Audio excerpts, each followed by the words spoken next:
Sisiguraduhin ko, dalawa lang ang pupuntahan kung sino man ang gumawa nito. Kung hindi kulungan, kamatayan!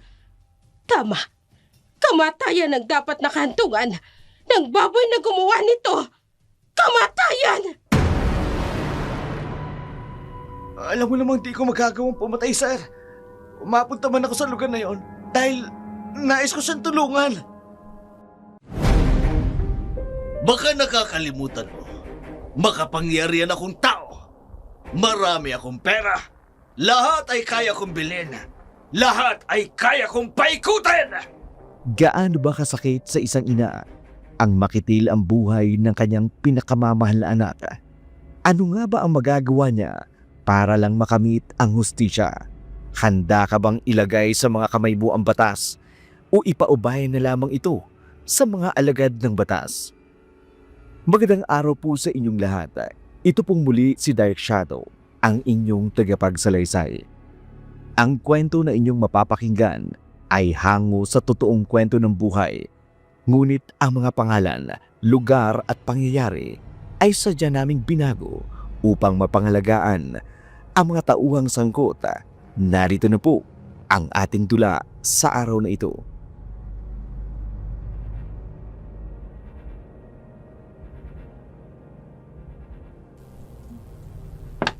Bakit pa ako kinakabahan? Wala pa naman akong ginagawang kasalanan. Teka, ano yun? Nagkakagulo sila doon. Magmamadali ako. Excuse me? Excuse me po, ano po nangyari? May babae sa gilid ng ilog. Ano ho? Nakilala niyo ba? Ay, tignan mo na lang. Kilala mo ba? Pamilyar sa akin ang t-shirt na suot niya. Akong bumili ng t-shirt na yan. Alam ko kung kanino ko binigay ang t-shirt na yan. Ay, tignan mo na. Hindi pa naglalakas loob na lumapit ang mga tao ay may natatakot. Lalo kong kinakabahan. Ay, tulungan yung may ihahon yung babae! Ay! Tulungan nyo na! Ay, bilisan ninyo! Hindi! Ay, kilala mo ba? Ang kaibigan ko, anak ni Aling Fe! Ay, Diyos ko! Ay, kawawa naman! Mainit pa ang katawan niya. Ay, pakiramdaman mo iho ang pulso. Tumitibok pa. Mukhang hindi pa nagtatagal na naitapon dito. Ay, sige na. Tulungan na ninyo. Tatawag ako ng ambulansya. Ay, tulungan ninyo na. Sige ho, tatawagin ko rin pamilya niya. Sino may gawa nito sa'yo? Iniwan ka na lang dito sa gilid ng sapa.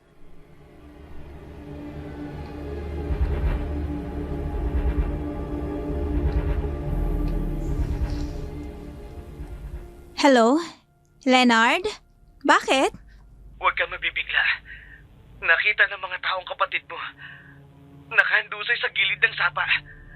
Malapit sa school na pinapasukan niya. Ano? Sige. Pupunta na kami dyan. Dumiretso kayo sa ospital. Papunta na kami doon. Sige, pupunta kami dyan ni Mama.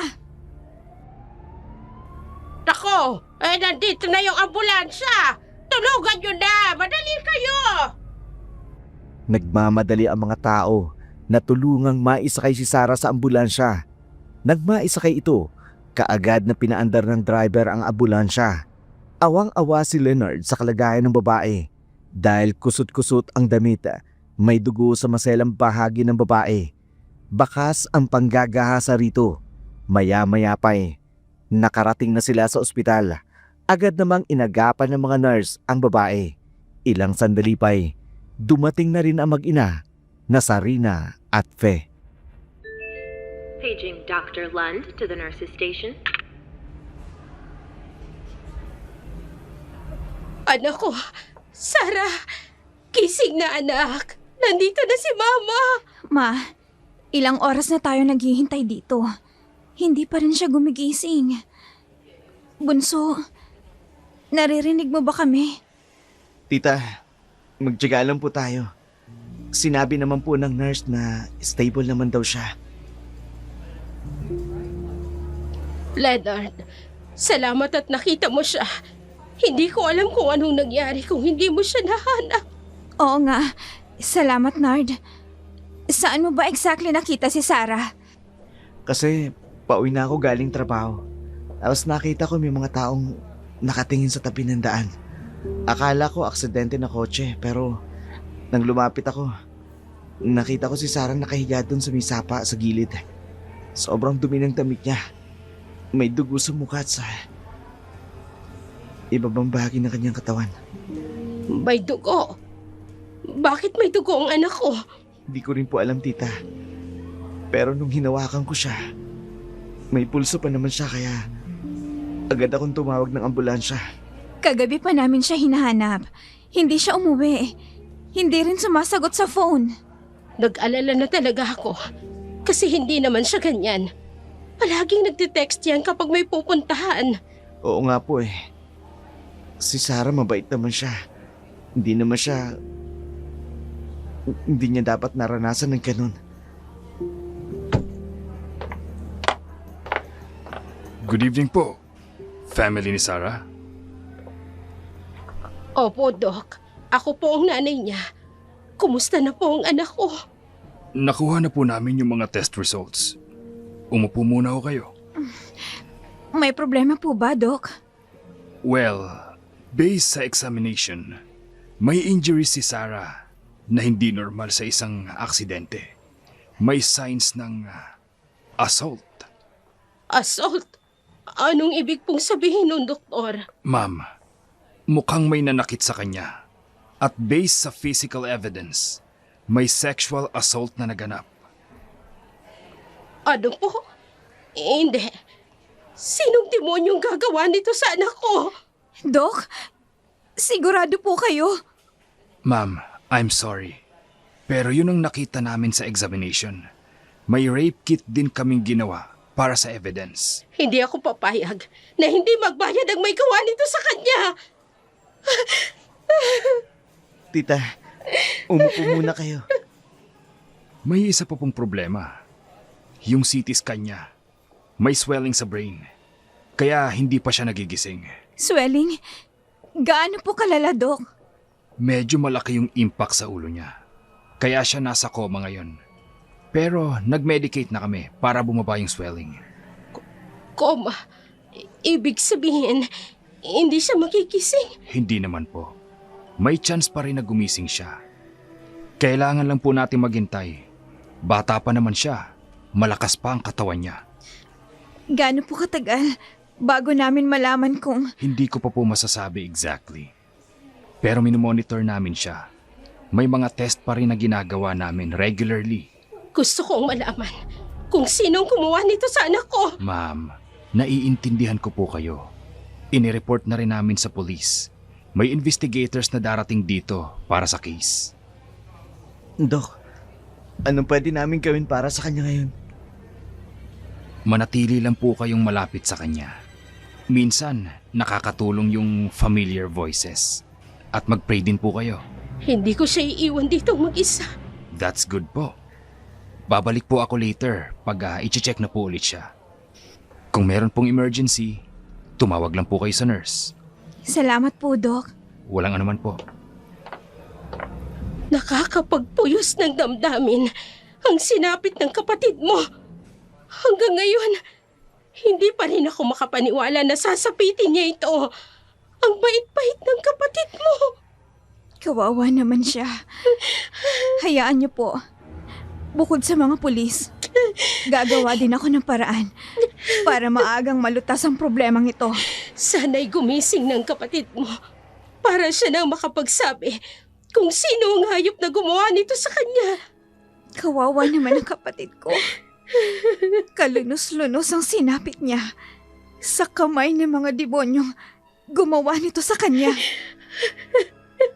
Tutulong po ako para matukoy ang gumawa nito sa kaibigan ko. Oras na malaman ko kung sino ang gumawa nito sa kapatid mo, sisingilin ko siya ng mahal. Kabata-bata pa ng kapatid mo para sapitin ito. Hindi ko kaya, anak. Hindi ko kayang tingnan na lang siya ng ganyan. Parang gustong sumabog ng puso ko.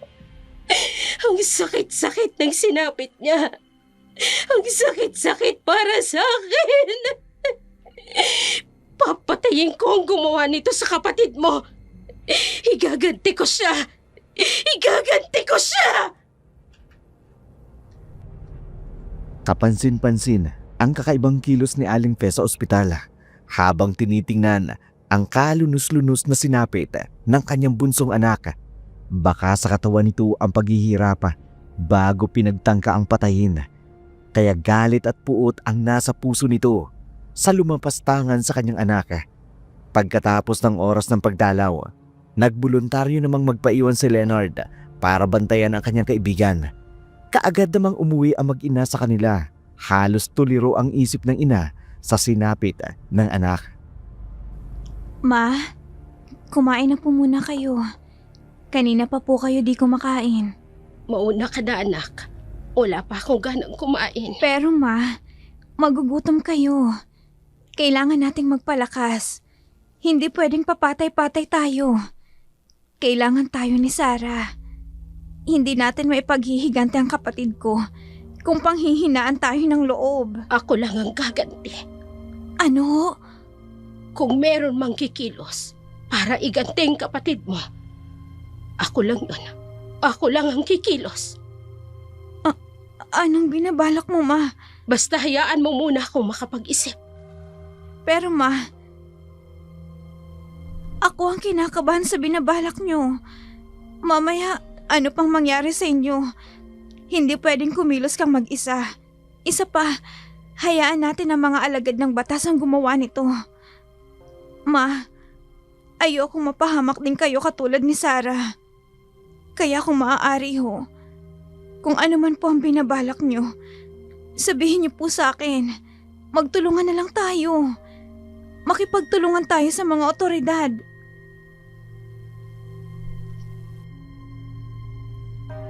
Nakinig lamang si Aling Fe sa anak, ngunit malayo ang iniisip nito.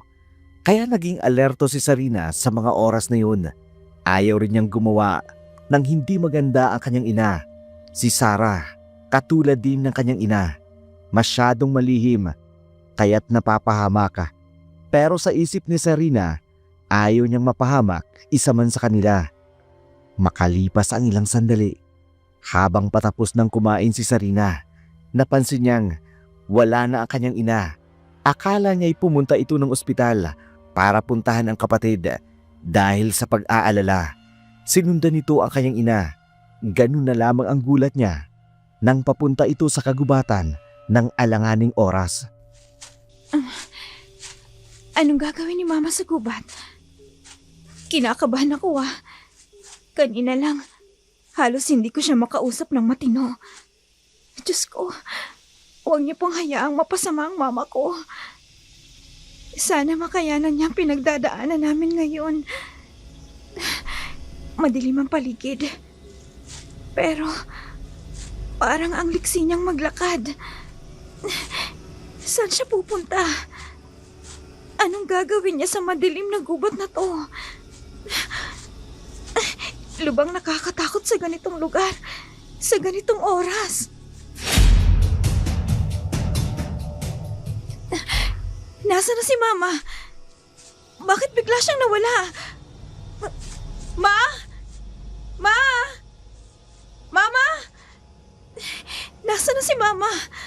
Bakit biglang nawala si Mama? Ma! Ang mama ko! Ma! Nahintakutan si Sarina sa mga sumunod na pangyayari. Wala siyang ibang iniisip kundi ang kalagayan ng kanyang ina. Di niya lubos maisip kung bakit tumugo ang kanyang ina sa lugar na yun. Sari-saring mga katanungan ang nasa kanyang isipan. Lalo na ang pagkawala nito bigla sa gubat at ang biglaang pag-ihip ng malakas na hangin. Nang tuluyan ng hindi makita ang ina, dahil na rin sa takot, nagpa siya na itong umuwi sa kanila. Nagbabaka sakaling pag-uwi niya, naruroon na ang kanyang ina. Pagdating niya naman sa bahay nila, naabutan niya si Leonard. Leonard, anong ginagawa mo dito? Pinayagan na rin kasi ako ng ospital na umuwi. Salamat sa pagbabantay sa kapatid ko. Okay lang yun. Hindi naman pwedeng pabayaan ko ang kapatid mo dun. Sino pa ba naman ang tutulong sa kanya? Hindi tayo na lang magtutulungan. Saan ka nga pala galing? Bakit pawisan ka? Ha? Kuwan? Pati ang inay mo wala. Hindi siya pumunta doon? Hindi eh. Siya yung nakita ko sa gubat. Anong ginagawa niya dun? Merong hindi magandang nangyayari sa mama ko. Tulungan mo naman ako magdasal, na sana makayanan niya ang mga pinagdadaanan namin. Ang ikinatatakot ko ang mga ikinikilos niya ngayon. Ayokong mauwi sa depresyon ng ang mga nararanasan namin ngayon. Leonard, gusto ko siyang balikan sa gubat. Anong gagawin niya dun? Yun nga rin ang itatanong ko Bakit siya pupunta doon ng alanganing oras? Teka, wala ba kayong lahing may depresyon? Wala. Kung pupunta ka sa gubat, sasama ako. Hindi pwedeng mag-isa lang dun. Alanganin Baka kung may mangyari pa sa'yo. Salamat Walang anuman. Ginagawa ko ito para kay Sarah. Matuwa man lang siya kapag nagkamali na siya. Pasensya na. Bakit humihingi ka sa akin ng pasensya? Dahil kahit na binastad ka ng kapatid ko, patuloy pa rin ang pagtulong mo sa akin. Dapat sana iniwan mo na kami. Pagmamahal naman kasi, hindi lang naman dahil may namamagitan sa inyo. Pwede namang ipakita ang pagmamahal sa kapwa. Yung handa kang tumulong nang walang hinihinging kapalit. Kapag nagkamali naman siya, plano kong lumayo talaga ng tuluyan. Hindi ko lang kasi maatim na umalis gayong may hindi magandang nangyari sa kanya. Kahit paano, naging magkaibigan din kami ni Sarah ng mahabang panahon. Awa naman ang naramdaman ni Sarina kay Leonard ng mga oras na yun habang naglalakad sila pabalik ng gubat para hanapin si Aling Fe.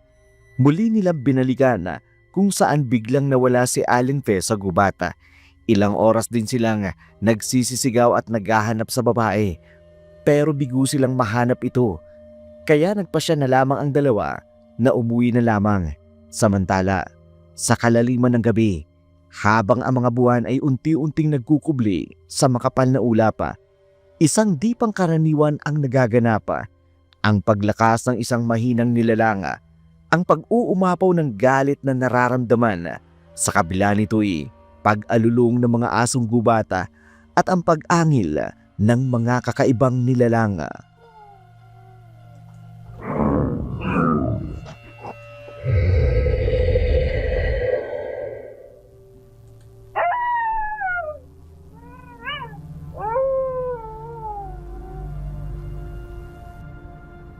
Sa isang sulok ng paaralan, tahimik na naglalakad ang isang babaeng naka-hoodie na itim. Nakatago ang buhok sa loob ng hood, may dalang flashlight at screwdriver. Isang kakaibang Aling Fe ang kumikilos ng mga sandaling yun. Puno ng determinasyon at tapang na alamin ang katotohanan. Ayaw niyang hintayin ang pagkilos ng mga otoridad. Kaya buong tapang niyang pinasok ang isang private school kung saan nag-aaral ang kanyang anak na pinagsamantalahan na noon ay nakaratay pa rin sa ospital. Matalas din ang kanyang paninig at paningin. Walang takot na pinasok ni Aling Fe ang school kahit may mga bantay ito. Naghintay si Aling Fe sa tamang timing. Nang malaman niyang nasa cafeteria ang bantay, dahan-dahang pumasok siya sa admin building gamit ang emergency exit nang hindi nakalaka. Isang kapabayaan na napansin niya noong nandun pa siya nung hapon na yun. Nang makarating siya sa CCTV room, ginamit niya ang kanyang kuko na mas matulis pa para buksan ang laka. Hindi niya kailangan ang supernatural na kapangyarihan. Ang mga lock ng paaralan ay luma na, madaling buksan para sa isang taong may experience. Sa loob ng CCTV room, may mga monitor at hard drives. Dahil may background si Aling Fe sa electronics, Dating technician siya bago naging nanay. Alam niya kung paano i-access ang mga files. Hinanap niya ang specific dates. Habang nagda-download siya ng files sa USB, narinig niya ang mga yabag papalapit. Mabilis niyang itinago ang USB at nagtago sa likod ng kabineta. Sino ka? Anong ginagawa mo rito? Bawal ditong pumasok. Authorized person lang ang pwede dito. Lumabas na kayo. Kailangan ko ng kopya ng CCTV footage noong Lunes ng hapon. Mahigpit pong pinagbabawal sa amin na ibigay kahit na sino man ang copy ng CCTV footage. Kung gusto nyo, magpaalam na lamang kayo kay principal. Alam kong hindi nila ako mapagbibigyan. Kaya sinadya kita. Humihingi ako ng may pakiusap. Alam nyo bang pwede kayong kasuhan sa ginagawa ninyo? Hindi pwede basta-basta ibigay ang CCTV footage. Dahil may itinatago kayo. Hindi ko alam ang sinasabi mo. Hindi po talaga pwede. May protocol po kami sinusunod. Pakiusap. Ibigay mo sa akin. Kailangan kong makita ang CCTV footage ng oras na iyon. Umalis ka na. Kundi tatawagin ko ang gwardya. Pwede kang makulong sa pagpupumilit mo. Sige. Kung hindi mo ibibigay sa akin ang kopya, mapipilitan akong saktan ka. Hetong USB ko. Ilagay mo ang kopya ng oras na iyon bago may mangyaring kahayupan na panggagahasa sa isang estudyante ng paaralang ito. Ilagay mo! Wag niyo ako Hindi sasaktan. kita sasaktan kung susunod ka sa akin. Yung footage nung Lunes. Bilis! Okay po. Kukunin ko po. Tahimik ka lang. Kapag sumigaw ka, hindi magandang mangyayari sa'yo. Bilisan mo! Opo.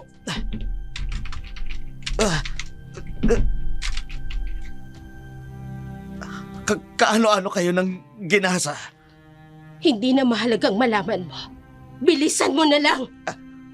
Opo. Eto na ho. USB na may copy nung footage nung Monday. Kapag nagsumbong ka kahit kanino, babalikan kita.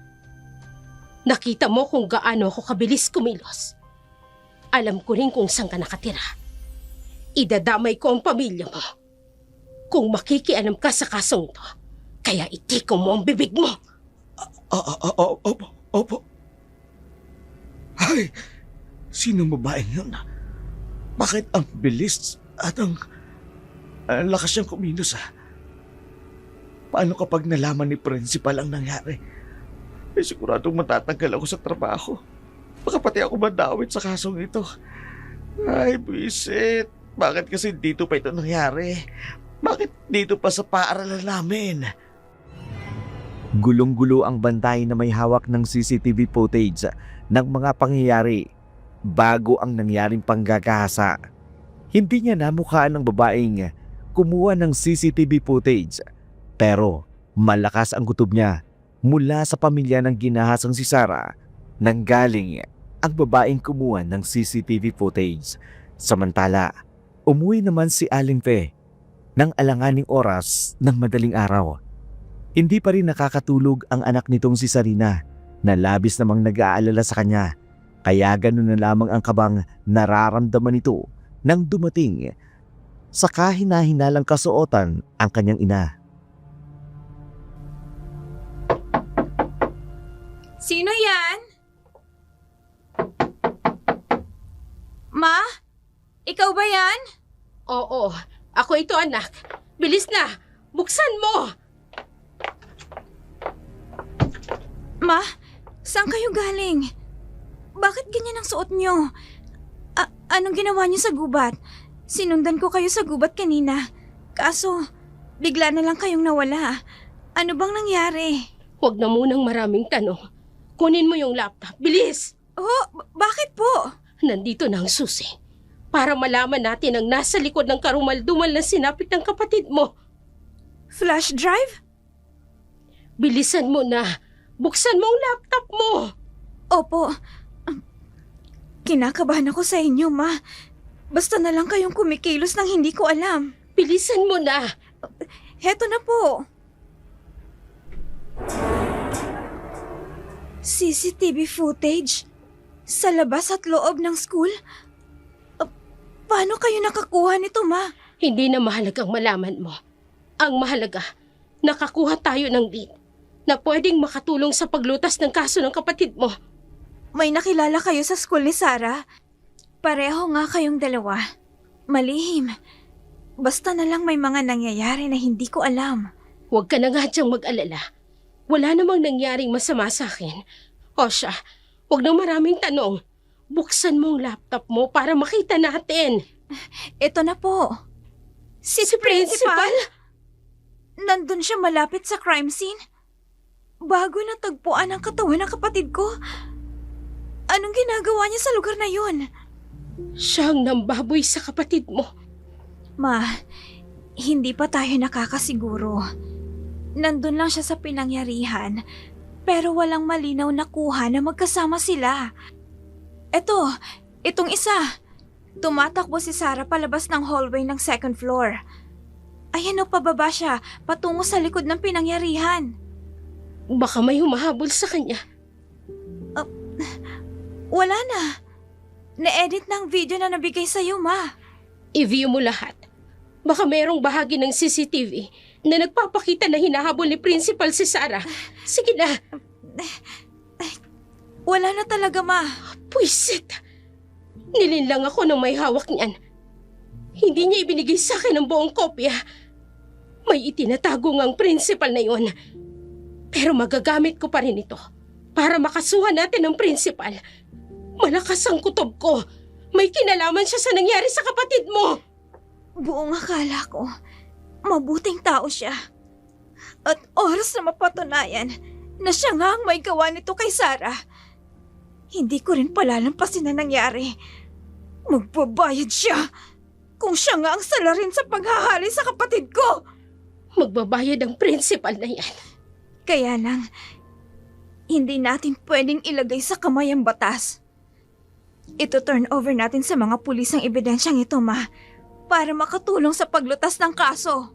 Mag-iwan ka ng kopya natin. Opo. Ma, pakiusap ho. Habang walang malinaw na ebidensya, huwag ho kayong gagawa ng anumang hakbang na ikasisira ng kaso. Kailangan kong hinay-hinay. Kung sakali mang may binabala kayo, sabihin niyo ho sa akin. Hindi pwedeng mag-isa lang kayo nakikilos. Sarina. May ipapangako niyo ba sa akin? Ma. Sige. Ayoko na kasing mapahama ka pa. Katulad ng kapatid mo. Kaya naisip kong mag-isa na lang akong kikilos. Para wala nang masaktan at mapahamak. Ganon din ho ang nararamdaman ko para sa inyo. Ayoko ring mapahama kayo. Natatakot din ako sa maaaring mangyari sa inyo, Ma. Kaya please, magkasama nating haharapin ang kaso na to. Anak niyo rin ako. At may pakialam ako sa sinapit ng kapatid ko. Nagpahinga na ang dalawa dahil madaling araw na ng mga sandaling yun. Hindi na rin kinulit pa ni Sarina ang ina sa nangyari sa gubat at sa pagkakuha nito ng CCTV footage dahil alam niyang hindi naman magbibigay ng kahit konting detalye ang kanyang ina sa mga nangyayari. Kaya nagsawalang kibo na lamang siya. Nang makabawi na ng lakas, nagpa siya ang mag-ina. Nadali na sa mga pulis ang nakuha nilang ebidensya. Pagdating na mag-ina sa police station, agad nilang ipinakita ang USB sa inspektor. Matapos panoorin ang footage, nakita ng inspektor si principal sa pinangyarihan. Agad siyang nag-dispatch ng team para sa questioning. Agad din namang nagtungo ang mga pulis sa bahay ng principal para sagutin ang mga katanungan, lalo na sa nakita niya sa CCTV. Inspektor, anong kailangan ninyo? Mr. Anastasio, nandito kami para sa ilang katanungan tungkol sa kaso ni Sarah. Yung estudyanteng natagpuan sa sapa sa likod ng school ninyo. Bakit naman ako? Wala naman akong kinalaman sa nangyari sa kanya. Pwede po bang pumasok kami para pag-usapan to ng maayos? Sige, pumasok kayo. Maupo kayo. Salamat po. Mr. Anastasio, nakita po namin sa CCTV footage na kayo ang huling nakausap ni Sarah ng hapon bago siya mawala ng mga sumunod na araw. Ano pong pag-uusapan ninyo? Kasi naman, Inspector, hindi ko rin alam kung bakit ako nandito sa CCTV kasi tinawagan ako ni Sarah nung gabi na yun. Anong oras po siya tumawag? Mga 7:30 p.m. Sabi niya nasa school daw siya at may kailangang kunin sa classroom kaya nag-alala ako kasi gabi na at delikato. Tapos, ano pong ginawa ninyo? Pupunta ako sa school para tingnan kung okay lang siya. Kasi bilang principal, responsibilidad ko ang safety ng mga estudyante, lalo na kung gabi na. Nakita niyo po ba siya nung pumunta kayo? Wala na siya nung nakarating ako. Akala ko umuwi na siya kaya hindi na ako nagpursige. Sana nga pala hinanap ko siya. Bakit mo naman tatawagan ng isang estudyante ng gabi? Hindi po ako ang tumawag sa kanya, Mrs. Siya po ang tumawag sa akin. May phone record ako kung gusto niyong tingnan. Pwede po bang makita yung call logs ninyo? Eto po, Inspector. Makikita niyo dito. Incoming call from Sarah. 7:32 p.m. Ma, Alam kong hindi siya nagsasabi ng totoo. Alam kong nagsisinungaling siya. Bakit hindi mo nalang sinabi agad yan sa amin? Kasi syempre natakot ako na baka isipin ninyo may ginawa ako. Pero ang totoo nag-alala ako sa kanya kaya pumunta ako. Kaya lang pagdating ko ng school, hindi ko na siya nakita. Sinungaling! Magsabi ka ng totoo! maghunas dili ka, ma. Tandaan mo ito, Principal. Hindi ako natatakot. Kahit may mataas kang estado ng buhay, hindi ako titigil hanggat hindi ko napapatunayan ng totoo. Alam kong may kinalaman ka sa nangyari sa anak ko. Naiintindihan ko po ang himutok ninyo. Kahit sino naman po magulang ang makaranas ng ganito, hindi maiwasang hindi magalit. Magpupuyos ang damdamin sa sinapit ng kanyang anak. Dahil hindi naman talaga basta-basta ang sinapit ng anak ninyo. Pero sana maintindihan niyo ko, hindi ako ang suspect.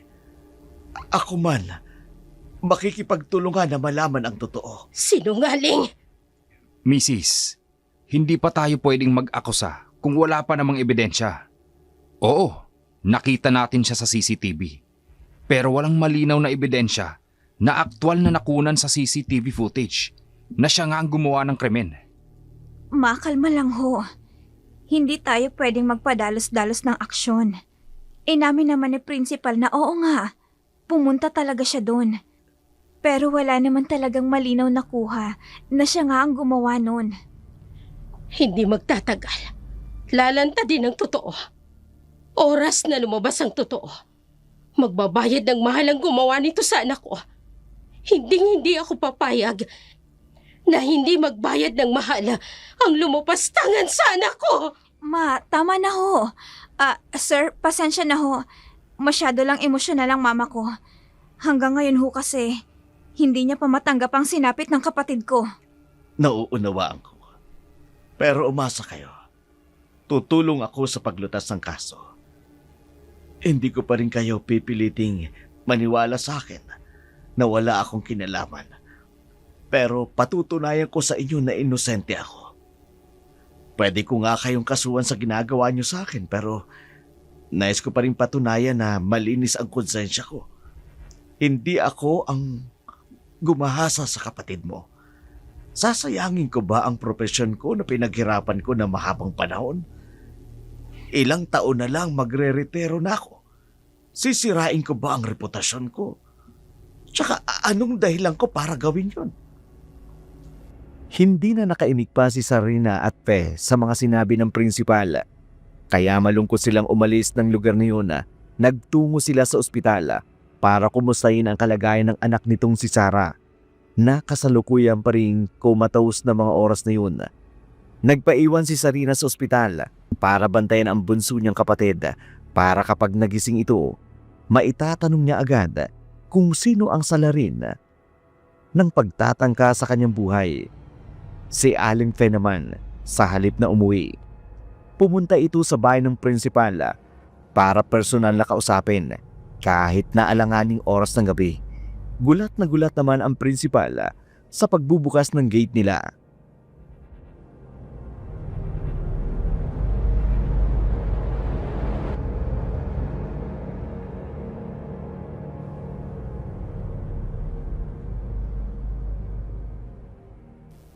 Anong kailangan mo?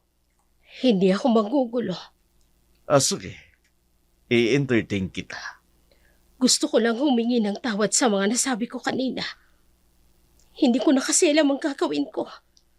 Hanggang ngayon hindi pa rin nagkakamalay ang anak ko. Hindi ko na rin alam kung saan ako kukuha ng pangtusto sa gastusin. Tutulong ako. Bakit mo gagawin yon? Malapit sa akin ang mga estudyante ko. Nakita ko ang pagiging dedikado ng anak mo na makapagtapos. Ilang beses din siyang lumapit sa akin at humingi ng tulong kung saan daw siya makakahanap ng scholar. Hindi pa ba nasabi sa inyo? Nagpalso kasi ang scholarship niya mula sa mga Japanese community na tumutulong. Walang naibigay kahit ilang kusing sa school. Pero ayaw niyang umalis. Magsisikap daw siya na makahanap ng scholar para makapagpatuloy siyang makapag-aral. Sana'y nagsasabi ka ng totoo. Hindi kita pipiliting maniwala sa akin. Basta ako, gagawin ko ang lahat ng makakaya ko para matulungan ka. Mapatunayan lamang na inosente ako at wala akong alam sa sinapit ni Sarah. Kung ganon, wala ka man lang bang suspetsa na maaaring gumawa nito sa kanya? Mabutit na itanong mo yan. Bakit? Oo nga pala, ngayon ko lang naalala. Anong naalala mo? Makatutulong ang janitor ng school. Janitor? Ang alam ko, nanliligaw ang janitor sa anak mo. Minsan ko na itong nakitang magkasama silang kumain sa labas. Binalaan ko ang janitor namin pero sabi ng janitor, may gusto siya sa anak mo.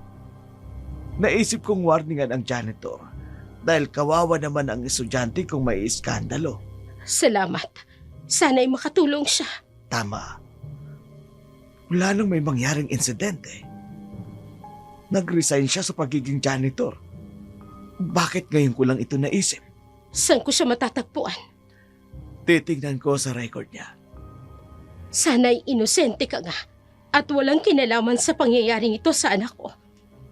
Para mawala ang paghihinala ko sa iyo, sana nga'y totoo ang sinasabi mo. Hindi mo lang ako nililito at hindi mo ipinapasa sa ibang simpatsya. Dahil kung hindi mo magugustuhan ang gagawin ko. Pagsisisihan mo ang araw na isinilang ka pa sa mundo. Matapos maibigay ang address ng janitor ng isang private school na pinapasukan ni Sarah, umalis na ito. Bagamat naruroon pa rin ang kawalan ng tiwala at pagdududa. Pero dahil sa nalaman niya na halos 3 taon lang ang agwat ng edad ng janitor, pinag-isipan ni Aling Pe ang mga pangyayari. Na posible kayang may kinalaman ang janitor pero hindi pa rin agad makapaniwala si Aling Fe. Binalikan niya ang prinsipal nang hindi nito nalalaman pero nang makita ang masidhi nitong hangarin na matulungan sila sa kaso, isinantabi muna nito ang pagdududa sa prinsipal pagkatapos tumungo na ito sa kanila. Kinabigla naman ito ni Sarina ang balitang natanggap ng ina. Teodoro Gabo? I-report mo sa mga pulis. Ang alam daw ng prinsipal, nanliligaw ang janitor na yan sa kapatid mo. Hindi siya mukhang janitor. Ha? Na-search ko ang Instagram niya. Hindi siya typical na janitor.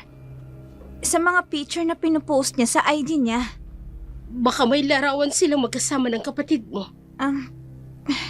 Wala akong makita. Hahanapin ko siya. Sasama na ako. O sige, pero paano ang kapatid mo? Hindi niya naman ho kailangan bantayan. At saka, nandun naman si Leonard. Mas mabuti na rin itong ginagawa natin. Bago man siya magkamalay, mahanap na natin ang hustisya sa sinapit niya. Hindi magtatagal. Mahahanap na natin ang salarin. Ibibigay natin kay Inspector ang impormasyon na ito. Sige anak, hindi ko maiwasan na hindi sisihin ang sarili ko. Ngayon ko nakita na hindi nga pala talaga ako open sa inyo. Ma, Lalo na sa kapatid mo. Maraming nangyari sa kanya sa school na hindi niya sinasabi sa atin. Marami siyang ginawa na hindi niya ipinaalam sa atin. Sa akin. Kaya sana anak, ikaw, huwag kang maglihim sa akin kung ano man ang nakabibigat sa'yo. anong nalaman niya sa principal tungkol sa kapatid ko? Nagpalso daw palang scholarship niya sa Japanese community na nangakong sumuporta sa kanilang pag-aaral. Nagsikap ang kapatid mo na makahanap ng scholarship pero hindi niya sinabi. Hindi ho kaya na-involve sa isang kilalang tao? Tapos, yun ang may kinalaman sa pangyayaring ito. Malalaman natin yan dyan sa taong pinapasearch ko sa iyo. Naniniwala ho ba kayo sa sinasabi ng principal sa inyo? Ayokong maniwala. Pero ikaw na rin ang may sabi at ang mga pulis. Wala tayong ebidensya na may ginagawa ngang kabalbalan ng principal. Nakita lang siya sa CCTV footage. Oo, nag-uusap sila. Pero hapon yon, oras pa ng klase. Noong gabi, nakita rin siya malapit sa pinangyarihan. Pero walang kuha na nag-usap pa sila ng gabing yon. Yung lalaking yan ang magiging susi natin. Sige ho, sasamahan ko ho kayo. Pero, ire-report na muna natin sa mga pulis. Sige, Pero ma, tingnan niyo ho oh, wala namang kaduda-duda sa janitor. meron. Ano ho? Nag-resign siya. Matapos matagpuan ang katawan ng kapatid mo sa ilog. Sa likod ng school. Nag-resign? Oo. Kaya naisip ko, maaaring nagsasabi ng totoong principal. Pero oras na nagkamali siya, babalikan ko siya. Babalikan ko siya. Nag-umapaw ang galit na nararamdaman ng dalawa at ang matinding hangarin na mahanap ang hustisya sa sinapit ng kanilang kapamilya habang porsigido sila na mahanap ang dating janitor ng eskwelahan. Sa kabilang banda naman, pilit na itinatago at inililihis ang ebidensya sa mga nangyayari. Bakit hindi mo sinabi sa akin na nanggaling sila dito? Natakot po ako si Sir hindi ko alam kung anong gagawin ko. Di magtatagal, malalandad sa mga pulis ang nangyari. Paano siyang nakapasok? Hindi ko alam. Yung dalawang gwardya natin sa ibaba, nalusutan. Naibigay mo ba ang lahat ng kopya? Hindi po. Paano? Yung edited na po. Hindi ko na po ipinakita yung pag-uusap nyo ni... Tama na. Sige po. Sirain mo ang hard drive. Ang lahat ng files. Sir, lalo tayong pagdududahan ng mga pulis. Nakakainis. Paano kasi nangyari yun? Ayokong masira ang pangalan ko dahil sa iskandal na ito. Masisira ang reputasyon ko. Sir, anong gagawin natin? Maghahanap ako ng ibang magtatrabaho dito. Ikaw, magpakalayo-layo ka. Sirain mo ang lahat ng ebidensya bago ka umalis. Ano po kasing pinag-uusapan nyo ng gabi na yun, nung estudyante? Wala ka ng pakialam. Wala ka rin maitutulong. Pasensya na po. Ay, kung kailan malapit na ako mag-retire, saka pa nangyari ito, masisira ang lahat ng pinaghirapan ko. Naniniwala po ako sa inyo, sir, na mabuti kayong tao. Hindi kayo masasangkot dito. Itiko mo ang bibig mo. Pareho tayong madadawit dito. Gawin mo ang lahat. Mawala lang ang lahat ng CCTV footage na magkasama kami. Lalo na yung nag-uusap kaming dalawa. Sinunod nga naman ng tauhan ng pribadong paaralan ang sinabi ng prinsipal, maging ito man ay natatakot sa maaari niyang kasapitan, kaya sinunod niya na lamang ang mungkahi ng prinsipal na magpakalayo-layo. Samantala, kinabukasan, matapos ma-report sa mga pulis ang dagdag na lead tungkol sa kaso, nagtungo si Aling Fe sa lugar na nilipatan ng dating janitor. Ganun na lamang ang gulat nila nang makita itong nasa maayos na kasuotan at desente kung manamit. Sino kayo? Anong kailangan nyo? Ako ang ina ni Sarah. Ang ginahasa na pinagtangkaan pa ang buhay. Bakit po? Ano pong kailangan nyo? Anong relasyon mo sa anak ko? Gaano katotoong nalaman kong nagkikita kayo ng anak ko? Mrs. Magsabi ka ng totoo ng lahat ng nalalaman mo tungkol sa sinapit ng anak ko. Kung ayaw mong sayo ko ibunto ng galit ko, hindi ko paliligtasin ang gumawa ng kalapastanganan sa aking anak. Wala po akong alam. Bakit kayo nagkikita ng anak ko? Ma'am, Umamin ka! Magsabi ka ng totoo! nagsasabi po ako ng totoo. Wala akong alam sa nangyari sa kanya. Bakit umuwi ka ng madaling araw noong may nangyari sa anak ko? Saan ka galing? Anong ginawa mo? Kung may alam ka, sabihin mo na para maibsan ang galit ko. Dahil kung hindi, sisingilin kita ng mahal sa sinapit niya. Mas matindi pa sa sinapit ng anak ko. Ha? Paanong... Bago pa man kita puntahan, may tinanong na ako na nakakaalam ng araw na iyon. Bakit ganun? Mahirap na nga kami. Ididiin pa kami. Kung buhay lang sana ang anak nyo, hindi niya gugustuhin mangyari to. Anong alam mo tungkol sa anak ko? Wala ho kung alam sa nangyari sa kanya. Maging ako man, hindi ko nagustuhan ng sinapit niya. Sabihin mo ng totoo. Sinong nagsabi sa inyo na idawit ako sa kaso ng anak nyo? Hindi na mahalagang malaman mo pa. Ang gusto ko lang malaman ng totoo. Kung sino ang gumawa ng kahayupan sa anak ko. Si Principal. Sinong gumahasa sa anak ko at nagtangka sa buhay niya. Bakit ho hindi nyo tanongin ng Principal kung ano ang magiging motibo ko? Kung gagawin ko man yun, hinding-hindi ko magagawa yun sa anak nyo. Kahit kailan, hindi ko siya magagawang saktan. Bakit nararamdaman ko ang kaba mo? Maniwala ho kayo. Hindi ko magagawa ang sinasabi nyo. Kung magkamalay ang anak ninyo, siya ang makapagsasabi ng totoo. Ha? Ano nangyayari sa inyo? Ayoko ng sinungaling! Maniwala ho kayo sa akin. Bakit nag-resign ka kaagad bilang janitor nang may mangyari sa anak ko? Dahil pinilit ako ng principal na magpakalayo-layo. Ano? Ayoko sanang umalis doon. Dahil gusto ko sanang malaman ng totoo. Pinilit ka niyang mag-resign? Opo. Demonyo siya. Kung sino ang gumawa ng kasalanan, siya ang gumagawa ng paraan para mailihis ang lahat. Anong alam mo tungkol sa anak ko at sa principal? May gusto ang principal sa anak nyo. Kung may gusto siya, bakit niya papatayin? Hindi ko alam kung siyang pumatay at kung bakit niya pinatay. Kinahasa ang anak ko at pinagtangka ang patayin. Mabuti na lang, hindi siya natuluyan. Ha? Buhay siya? Oo, pero komatose siya. Oras na magising ang anak ko, walang makaliligtas sa akin. Maniningil ako ng mas mahal sa sinapit ng anak ko. Mas matindi sa sinapit niya ang gagawin ko. Oras na malaman ko kung sinong demonyo may gawa nito sa kanya. Tutulong ako sa kasong ito.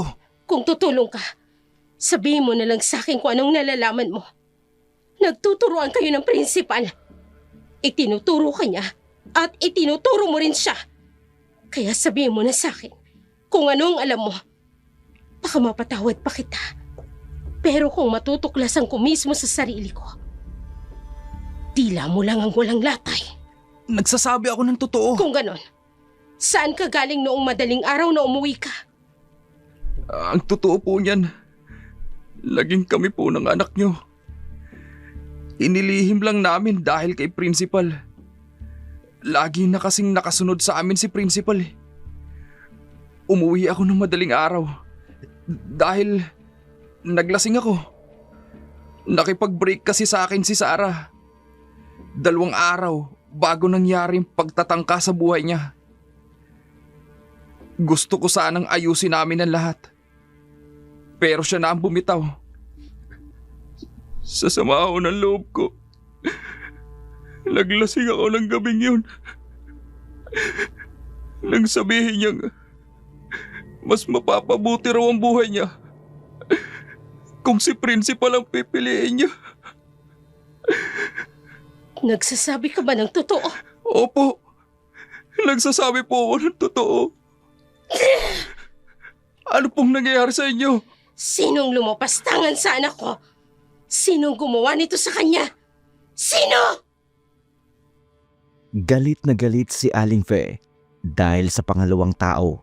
Wala siyang nakuwang sagot pero hindi siya nawala ng pag-asa. Alam niyang may alam ang dalawa. Nagpapasahan sila ng sisi. Naramdaman niya isa sa kanila ay nagsisinungaling. Kaya sa isip nito, lihim niyang mamanmanan ang dalawa. Galit itong umalis sa inuupahang bahay ng dating janitor. Pagkaalis nito, isang tawag naman ang sinagot ni Gabo. Hello, boss. Galing siya rito. Anong gagawin ko? Sige, aalis na ako rito para wala na siyang babalikan. Nararamdaman ko, boss, na babalik siya rito. Boss, nakakatakot ang ina ni Sarah. Talagang desidido siya na mahanap ang salarin sa nangyari sa kanya. Ano ho? Tuluyan siyang papatayin? Boss, ang hirap ng pinagagawa niyo. Hindi ko magagawa. Nasa ospital siya ngayon eh. Boss, natatakot ako. Ang ganda-ganda ng buhay ko. Pero dahil sa ginawa niyo, nadadamay ako. Ayoko nang masangkot sa gulo niyo. Ayoko na. Nakarating na sa tunay na mastermind ng panggagahasa ang pagnanais ng magulang nito na hanapin ang tunay na salarin. Kaya gumawa na rin ng paraan para tapusin ang nakomatose na si Sarah. Sa kabilang dako naman, dahil sa mga nangyari, hindi mapigilan ni Aling Pe ang kakaibang nangyayari sa kanya, ang tuluyang pag-atake ng pagiging aswang sa kanya dahil malapit ng magkabilugan ng buwan, ang lihim na matagal nang itinatago, tuluyan ng malalantad. Kanina pa ang ingay ng mga manok sa labas. Pakonti pa naman ang manok namin. Hindi ko alam kung bakit nauubos. Lagi na lang nababawasan. Kahit marami ang manok namin, alam ko pa rin kung kulang o hindi ang mga manok. Ano yun? May tao sa likod bahay? Ma? Kayo bang nandyan sa labas? Sino kayo? Bakit nyo kinakain ng mga alaga naming manok? Sino kayo? Diyos ko! Diyos ko! Gulat na gulat si Sarina sa kanyang nakita. Isang aswang na hayok sa laman ang kanyang nakita sa likod ng kanilang bahay. Madali naman itong nakaalis bago pa man dumating si Leonard. Natakot din ito nang marinig ang sigaw ni Sarina. Narinig kong sumigaw ka kaya tumungo ako rito. Nakakatakot ang itsura nung nakita ko. Anong nakita mo? Aswang ang nakita ko. Aswang? Oo. Hindi ako maaaring magkamali. Aswang ang nakita ko. Sila yung kumakain ng mga alagang manok namin ni Mama. Kalma. Dahan-dahan lang. Sige. Kasi, nung nakaraang 1 linggo, napansin ko nagkakandawalaan ng mga manok namin. At kanina, kitang-kita ko, aswang ang kumakain ng mga manok namin. Kung ganon, delikado dito sa inyo. Bakit nagkaroon ng aswang dito? Hindi kaya ang nangyari kay Sarah, kagagawan din ng aswang? Kaya lang nung makita ko yung katawan niya wala namang bakas ng kalmot ang aswang. Maliban sa mga pasa niya sa katawan. Walang kinalaman ng aswang sa nangyari sa kapatid ko. Pero kanina, aswang talaga yung nakita ko. Tara na sa loob ninyo. Baka bumalik yung aswang na sinasabi ninyo. Sige, tara na. Hindi talaga ako makapaniwala sa nakita ko. Hindi ko alam kung maniniwala ako sa'yo pero lamang ikaw ang nagsabi. Maniniwala na ako. Siya nga pala, kaya ako naparito. Dahil sa kalagayan ni Sarah. Kanina kasi, napansin kong gumalaw yung kamay niya. Baka tuluyan na siyang magising. Sana nga magising na ang kapatid ko. Nasaan nga pala ang nanay mo? Umalis kanina. Iniwan nga ako eh. Ang usapan namin, magkasama kami nga alis kanina. Pero pagising ko kaninang umaga umalis na siya. Pero hanggang ngayon, hindi pa rin bumabalik. Ano bang nilalakad niya? Siya na lang ang magsasabi. Hindi ko rin kasi pwedeng sabihin. May kaugnayan ba sa kaso ng kapatid mo? Oo, Sige, hindi na ako magtatanong pa. Galing din pala ako sa presinto kanina. Hanggang ngayon wala pa rin silang updates. Minsan naiisip ko, gusto kong tulungan ang nanay mo sa paghahanap ng hustisya. Kesa naman maghintay na lang tayo sa mga pulis. Mabagal yung proseso ng kaso. Hamo, hindi magtatagal. Lalabas na rin ang katotohanan. At sana talaga magising na si Sarah. Siya ang makakapagsabi kung sino ang tunay na salarin. Habang nag-uusap ang dalawa, si Fe naman kumikilos na mag-isa matapos ang nakagugulat na mga nalaman kay Gibo. Hindi mapakali si Aling Fe. Ang mga sinabi ng dating janitor, tuloy-tuloy na umiikot sa kanyang isipan. Kaya sa kabila ng pagtutol ni Sarina, nagpasya siyang bumalik kay Principal Anastasio upang harapin at tanungin ang buong katotohanan. Nagbalik ka. Kumusta ang pag-uusap ninyo ng janitor? Sa nakikita ko, isa sa inyo ang nagsisinungaling. Ipinapasa ang sisi sa iba para mapagtakpan ang kanyang kasalanan. Kala ko tapos na ang pag-uusap natin tungkol sa bakit na yan. May bago akong nalaman na kailangan mong linawin. Pumasok ka muna sa loob. Maupo ka muna. Ipaghahanda kita ng makakain. Hindi na kailangan. Sige, umupo ka muna. Ano ang sinabi niya sa'yo? Marami. Pero ang pinaka-importante, sinabi niya na may gusto ka sa anak ko. Na ikaw ang dahilan kung bakit sila nag-break. Napipiliin daw ng anak ko ikaw kesa sa kanya. Ano? Hindi totoo yan. Sinungaling si Gabo. Bakit ka maniniwala sa taong yon? Ako pa talaga ang ididiin niya. Gaano katotoong sinasabi niya? Walang katotohanan ang sinasabi niya. Ako ang tumutulong sa anak ninyo para magkaroon ng scholar. Bakit mo siya pinilit na mag-resign? Yan ba talaga ang sinabi niya sa'yo? Kaya nga ako naririto. Para marinig ang panig mo. Totoo bang sinasabi niya? Hindi. Walang katotohanan ang sinasabi ni Gabo. Siya ang may problema. Siya ang obses sa anak mo. Kaya siguro ginagawa niya ngayon. Itinuturo niya sa iba ang kasalanan niya. Pero bakit mo siya pinilit na mag-resign? Hindi ko siya pinilit. Kasi nakikita ko, hindi appropriate ang relasyon nila. Principal ako. Responsable ako sa welfare ng mga estudyante.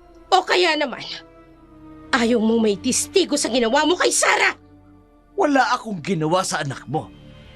Bakit mo ba ako pinagbibintangan? Nagsasabi ako ng totoo. Ang tanging tungkulin ko lang, protektahan ang mga estudyante ko. My God, tumanda na ako sa profesyon ko, tapos gagawa pa ako ng kalokohan. Anong klaseng relasyon meron kayo ng anak ko? Wala. Walang relasyon. Bakit hindi mo maintindihan? Ayon sa Magna Carta ng mga tagapagturo, nagtatakda ng malinaw na hangganan sa pagitan ng mga educator at estudyante. Profesional na tungkulin ko ang pag-aalaga sa kanila bilang prinsipal. Oy, bakit ka ganyan? Sinungaling ka! Okay ka lang ba?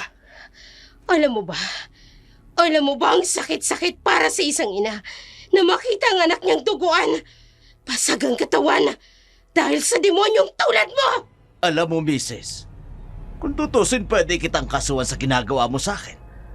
Pinararatangan mo kung walang sapat na basyan ang pagpasok mo sa bahay ko.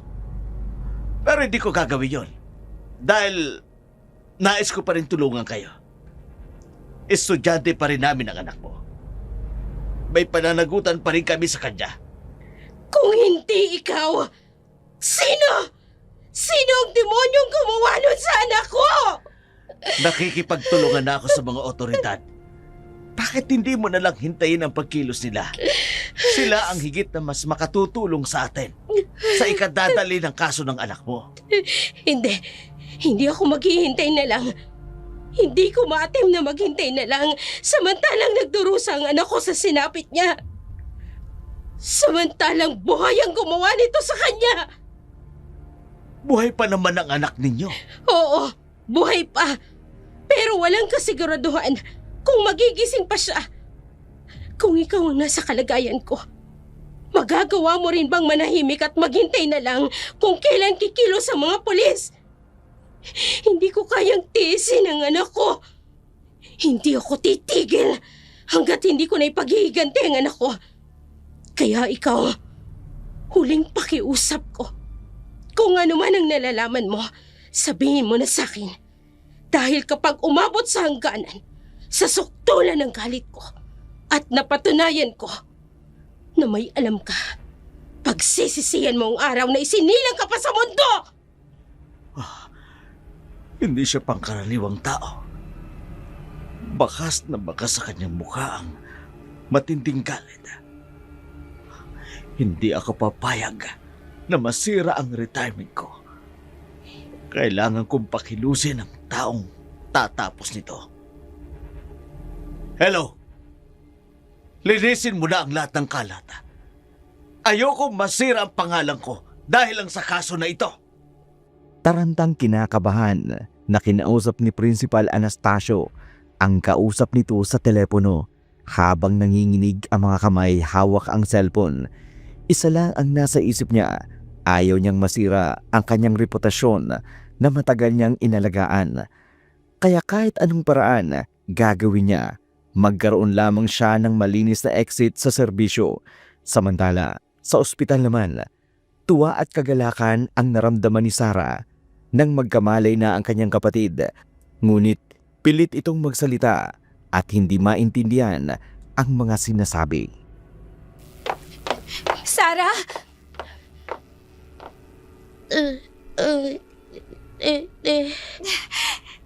Salamat naman at nagkamalay ka na, Sarah.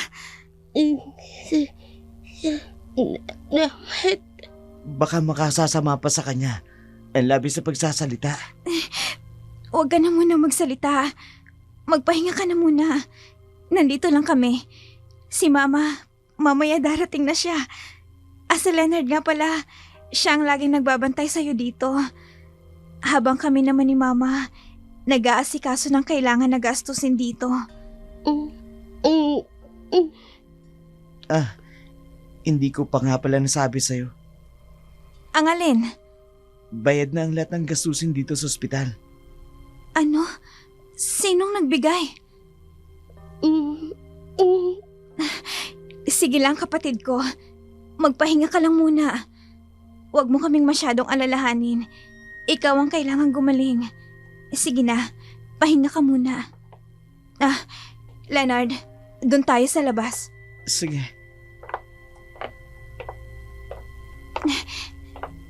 Ano ba yung sinasabi mong bayad na lahat ng bayarin? Oo, pati yung mga gamot, nabili na lahat. Sinong nagbayad? Sinong tumutulong kay Sarah? Hindi ko nga rin alam eh. Tinanong ko na rin sa billing section ng ospital. Hindi daw nila kilala. Meron daw talagang pilantropo sa ospital na tumutulong sa mga kapuspalad. Pero, hindi daw pinapasabi kung kanino galing. Yun daw yung agreement nila ng ospital at ng mga pilantropo. Kung ganun, Dapat tayong magpasalamat. Yun talagang pwede nating gawin. Kumusta nga palang kaso ni Sarah? Nahanap na ba yung gumawa nito sa kanya? Wala pa rin eh. Pero mamaya, dadaan ako dun sa presinto. Sasama ako. Sige, Ang mama mo umuwi na ba? hindi pa nga eh. Mabuti na lang. May isang mabait na taon tumulong kay Sarah. Pati private nurse, meron na siya. Alam mo, nahihiwagaan ako sa kanya. Ang daming sikreto ng kapatid ko na unti-unting nalalantad. Sana tuluyan na siyang gumaling. Para makapagsalita na siya ng maayos. Nang sa ganun, siyang makapagsasabi kung ano talaga ang nangyari sa kanya. Matapos ang pagbisita nila kay Sarah sa ospital, agad namang pumunta si Sarina at Leonard sa police station. Bagamat masaya sa pagkamalay ng kapatid niyang si Sarah, hindi pa rin maiwasan ang lungkot na sinapit nito sa kamay ng masasamang loob. Mabilis ang paghakbang ng kanilang mga paa patungo sa police station. Hindi nila alam, isang matinding revelasyon ang sasambulat sa kanila. Isang bagong lead na ikamamadali ng kaso. Mabuti naman at napadaan kayo. May balita ako para sa inyo. Ano balita, sir? May progress na ba sa kaso ni Sarah? Sana naman ho, may magandang balita na kayo para sa amin. Umupo muna kayo. Eto, may napaka-importanting breakthrough tayo sa kaso. Nakakuha kami ng bagong CCTV footage. Hindi galing sa school, kundi sa isang tindahan malapit sa ilog kung saan natagpuan si Sarah. Talaga, sir? Ano hong nakita nyo? Nakita namin si Gabo, yung dating janitor. Lumalabas galing sa tabing ilog. Sa oras na ito, ay malapit sa estimated time na nangyari ang krimen kay Sarah. Si Gabo? Yung janitor ng school? Oo, yun nga. At hindi lang yun. Based sa timestamp ng CCTV, lumabas siya sa area na yun mga 2 oras bago natagpuan si Sarah ng mga tao. Ibig mong sabihin, siya talagang... Hindi pa natin masasabi na siya talaga ang gumawa. Pero definitely, person of interest na siya. Kaya iimbestigahan namin siya ngayon. Sir, may naalala ko. Nung nakausap namin si Gabo, parang may sinabi siya tungkol kay Principal Anastasio na may gusto raw si Anastasio kay Sarah. Anong eksaktong sinabi niya? Sinabi niya na dahil kay Principal Anastasio, kaya nag-break sila ng boyfriend ni Sarah. Na mas pinili raw ni Sarah si Anastasio. Interesting. Kaya ba niya sinabi yon para ilipat ang atensyon sa principal? Yun din ang naisip ko, sir. Pero paano kung Paano may sabwatan silang dalawa? Si Principal Anastasio at si Gabo. Sa buwatan? Ipaliwanag mong theory mo. Sir, isipin nyo. Si Gabo nag-resign daw dahil sa principal. Pero paano kung hindi yun totoo? Paano kung pinaresign talaga siya ni Principal Anastasio? Kasi alam niya kung anong plano ni Gabo kay Sarah. O kaya naman, Kasabot siya ni Principal Anastasio sa ginawa niya kay Sarah.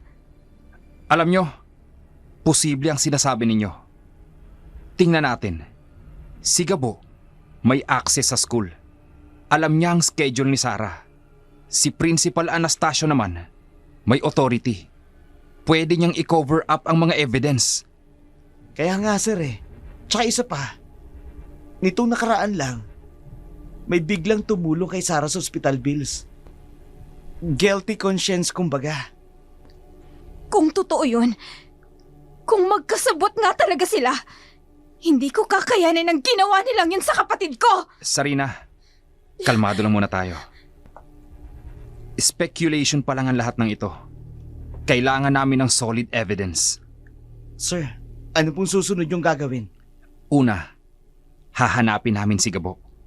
Kailangan namin siyang makausap ulit based sa bagong evidence na ito. Pangalawa, iimbestigahan namin ng mabuti si Principal Anastasio. Paano niyo sila dadalhin dito? Baka tumakas pa sila. May arrest warrant na kami para kay Gabo. Ang problema lang, hindi namin siya mahanap sa address na ibinigay niya sa school. Tumatakas na? Mukhang ganun nga. Kaya ngayon, mas suspicious pa siya. Bakit tatakbo kung wala siyang kasalanan? Sir, nagmamakaawa po ako sa inyo. Makagagawa po ba kayo ng paraan?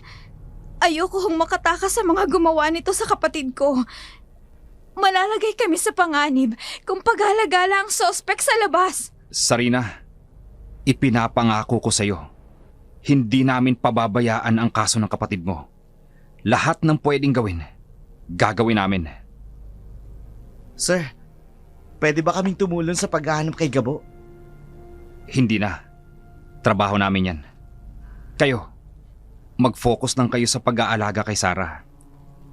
Kailangan namin ng witness statement niya kapag tuluyang gumaling na siya. Sir, yung nag-sponsor sa hospital bills ni Sarah, pwede bang i-investigate niyo kung sino yun? Oo. Kailangan naming malaman kung sino yon. Maaaring may koneksyon yun sa kaso. Sir, parang mas malaki ang conspiracy nito kaysa sa inaakala namin. Kaya nga, kailangan naming maging mas maingat. Kung may sabwatan nga, hindi lang isa o dalawang tao ang involved dito. Pwedeng mas marami pa. Grabe, hindi ko akalain na ganito na pala ang pinagdadaanan ng kapatid ko. Ang dami ng taong nai-involve sa kanya na ngayon lang namin nalalaman. At ang ikinatatakot lang namin, hindi kami safe ni Mama. Mag-iingat kayo. Huwag kayong mag-iisa, lalo na sa gabi. At kung may mapansin kayong kakaiba, tawagan niyo agad ako.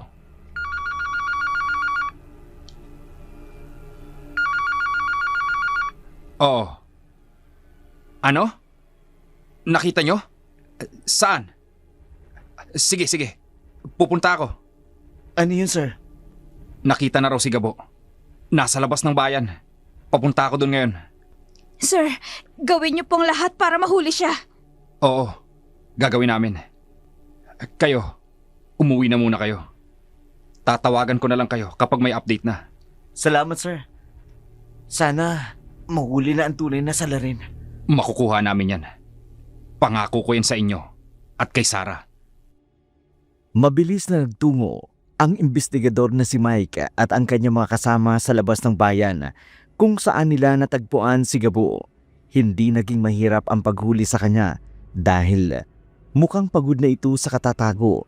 Nang makita niya ang mga pulis, hindi na siya tumakbo pa. Parang may mabigat na pasanin sa kanyang loob. Gusto niyang mailabas pero hindi niya magawa dahil sa takot. Dinala nila si Gabo sa police station para sa interrogation. Sa loob ng investigation room, dahan-dahang nagsimulang magbukas ang katotohanan na mas ikagugulat pa kesa sa inaasahan nila. Gabo, umupo ka ron. Alam mo na siguro kung bakit ka nandito. Alam ko, sir. Nakita ka namin sa CCTV footage malapit sa ilog kung saan natagpuan si Sarah. Ano ang ginagawa mo ron? Sir, mahabang kwento. Meron kaming oras. Sabihin mo lang kung ano ang nalalaman mo. Hindi ko ginawa kay Sarah ang akala ninyo. Eh bakit ka nandun sa lugar na yon? Bakit ka tumakas? Sir, takot ho ako eh. Takot ho ako. Hindi niyo ako paniwalaan. Magtiwala ka. Sabihin mo lang ang totoo. Sir, si Sarah, hindi ko siya ginahasa. Pero nakita ko kung sino gumawa niyo sa kanya. Sino? Sino ang nakita mo? Si Congressman Reyes po. Ano? Congressman Reyes? Sigurado ka ba? Opo, sir. Sigurado ako. Amo ko siya. Amo mo? Anong ibig mong sabihin yan? Sir, scholar ako dati ni Congressman Reyes. Nung college ako, siyang nag-sponsor sa akin. Pero nung nagtapos ako, ginawa niya akong tauhan niya sa mga ganitong bagay. Anong klasing bagay ba ang sinasabi mo? Pinahahanap niya ako ng mga batang babae, sir. Mga estudyante na walang pambayad na tuition.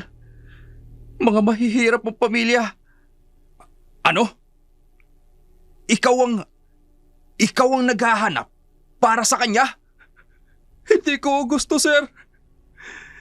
Ayoko po nito. Pero wala akong choice. Pinagbantaan niya ako. Sinabi niya papatayin niya ang pamilya ko kapag hindi ako sumunod. Kaya pala, kilala mo si Sarah. Oo, sir. Napansin niya si Sarah sa school. Nagagandahan kasi siya kay Sarah. At scholar pa. Sinabi niya sa akin na gusto niyang makausap si Sarah. At anong ginawa mo? Sir, una kong sinabi kay Sarah na may gustong kumausap sa kanya. Hindi ko sinabing si Congressman yun. Akala ko, sir, usapan lang ang mangyayari tungkol sa scholarship. Tapos? Pero nung nakita ko na hindi pag-uusap ang ginagawa niya, sinubukan kong pigilan, sir. Kaya ako naging close kay Sarah. Sinabihan ko siya na mag-ingat. Bakit hindi mo sinabi sa principal? Sa mga magulang niya? Sir, hindi niyo maiintindihan. Si Congressman Reyes. Sir, malaking tao yun eh. May mga kapit sa lahat ng lugar. Sa pulis. Sa gobyerno. Sir, sinong maniniwala sa akin? Kaya ka pala nag-resign sa school? Oo, sir. Sinabi ko kay Principal Anastasio na may emergency ako sa pamilya. Pero ang totoo, gusto ko nang lumayo. Ayoko nang maging parte ng ginagawa ni Congressman. Ang masakit pa dun, sir, idinawit ko pa si Principal Anastasio. Gumawa ako ng kwento. Pero ang totoo, si Congressman Reyes ang may kagagawan. Pero bakit ka nandun sa ilog nung araw na yon? Tinawagan ho ako, sir, ni Congressman. Sinabi niya na may trabaho daw ako. Pero nung narating ko yung lugar, nakita ko si Sarah. Duguan siya. Nandun ka ba nung nangyari? Wala ho, sir. Pagdating ko ho ron, tapos na ang lahat. Nakita ko lang si Sarah na wala ng malay. Nakahiga sa tabi ng ilog. Bakit hindi mo tinulungan? Bakit hindi mo tinawag ang ambulansya? Gusto ko gawin yun, sir. Pero biglang dumating si Congressman. Sinabi niya sa akin na kung magsasalita ako, papatayin niya ako at ang pamilya ko. Ano? Kaya ka pala tumakas?